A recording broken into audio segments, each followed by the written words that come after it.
Gate का इलाज है क्या?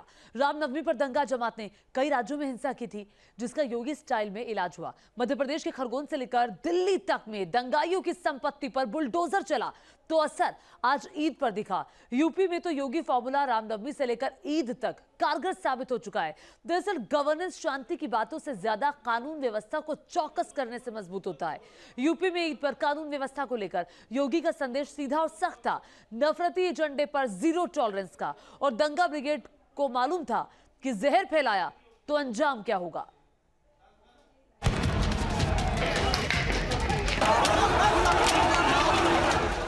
लखनऊ में ईद मुबारक, जोधपुर में ईद पर बवाल। ये दो तस्वीरें भर नहीं हैं, बल्कि ये तस्वीरें राजधर्म का सबसे बड़ा इश्तेहार है। भगवाधारी योगी के यूपी में ईद धूमधाम से शांति के साथ मनी, तो कथित सेकुलर हाथ वाले कांग्रेसी राज में जोधपुर में हिंसा की तरकीब चली। आस्था के नाम पर भावनाओं के साथ खिलवाड़ करने और जन भावनाओं के साथ खिलवाड़ करने की छूट भी किसी को नहीं दी जानी चाहिए। और इस कार्य को आज उत्तर प्रदेश के अंदर किस रूप में संपन्न हुआ है।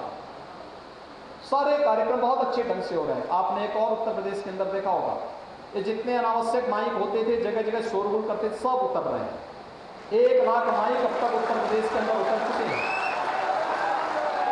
1 लाख से अधिक माइक, कोई शोरगुल नहीं हो रहा है। वोट बैंक की राजनीति का फेरा किसी राज्य की शांति व्यवस्था के हिस्से में कैसा अंधेरा लिखता है, ये राजस्थान पिछले महीने से देख रहा है। पहले करौली में 2 अप्रैल को नव संवत्सर के दौरान मोटरसाइकिल रैली पर कट्टरपंथी जमात ने जिहादी खुराफात को अंजाम दिया, तो अब जोधपुर में शांति व्यवस्था की जान सांसत में। जोधपुर फिलहाल कर्फ्यू के साए में है, लेकिन सवाल यह है कि ऐसी नौबत आखिर आई क्यों? क्या पिछले दिनों रामनवमी पर हुई हिंसा से गहलोत सरकार ने कोई सबक नहीं लिया था कि वो अपने अपने घरों के अंदर रहे? वही योजना बना करके जो ही नमाज पूरी की उन्होंने, तो ही हिंदू मोहल्लों की तरफ उन्होंने अकस्मात हमला कर दिया। उनकी गाड़ियों को तोड़ दिया, लोगों को मारा, दुकानों में नुकसान पहुंचाने की कोशिश की, पत्थर फेंके और गलियों में घुस गए। माँ बहनों के साथ कोई बेइज्जत किया, लेकिन पुलिस टुकुर टुकुर देखती रही और उनको गिरफ्तार नहीं किया।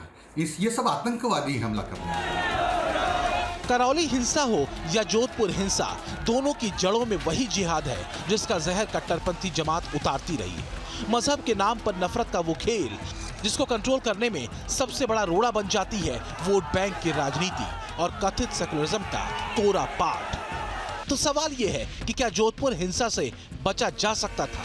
करौली हिंसा में सख्त संदेश देने में गहलोत सरकार क्या नाकाम रही? यूपी एमपी जैसे राज्यों ने एहतियाती कदम उठाए थे, तो फिर गहलोत सरकार ने कानून व्यवस्था को चौकस क्यों नहीं किया? और दंगा जमात के हौसले आखिर इतने बढ़ कैसे गए?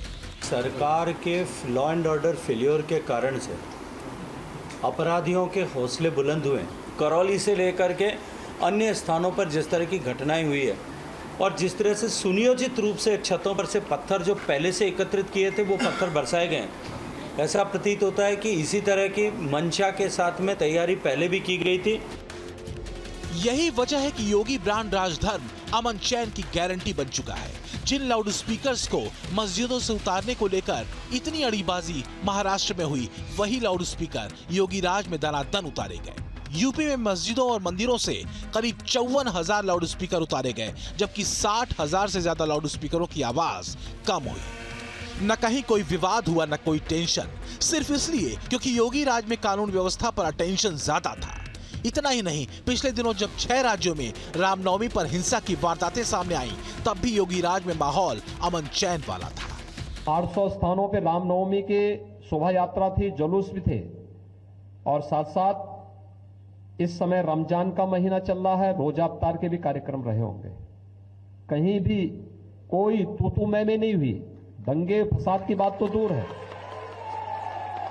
ये उत्तर प्रदेश की विकास की नई सोच को प्रदर्शित कर रहा है कि अब दंगा फसाद के लिए कोई जगह नहीं, अराजकता के लिए, गुंडागिर्दी के लिए, अफवाह के लिए कोई जगह नहीं है।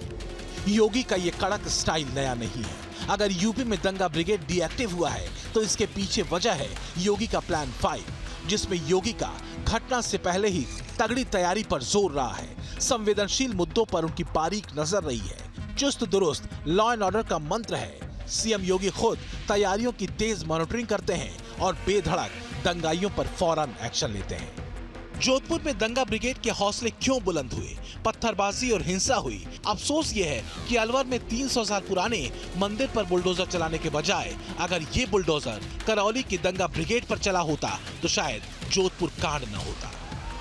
सबसे गंभीर बात यह है कि करौली हिंसा की तर्ज पर ही जोधपुर हिंसा को अंजाम दिया गया। बस फर्क इतना था कि करौली में बाइक रैली पर पत्थरबाजी हुई थी और जोधपुर में भगवा झंडा उतारकर धन विशेष ने अपना झंडा लगाने के बाद पत्थरबाजी की। करौली कांड में पीएफआई के दंगा ब्रिगेड का हाथ होने की बात सामने आई थी। खुलासा हुआ था कि करौली हिंसा से 2 दिन पहले पीएफआई ने एक लेटर जारी किया था। इस चिट्ठी में पीएफआई ने नववर्ष की रैली को निशाना बनाने की बात कही थी। इस बात से इनकार नहीं किया जा सकता कि माहौल बिगाड़ने की साजिशें लंबे वक्त से चल रही हैं।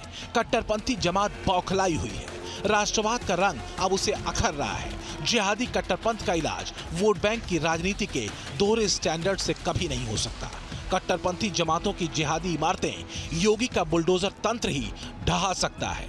ईद और अक्षय तृतीया पर यूपी की शांति व्यवस्था इसका ऐलान कर रही है। Team news nation.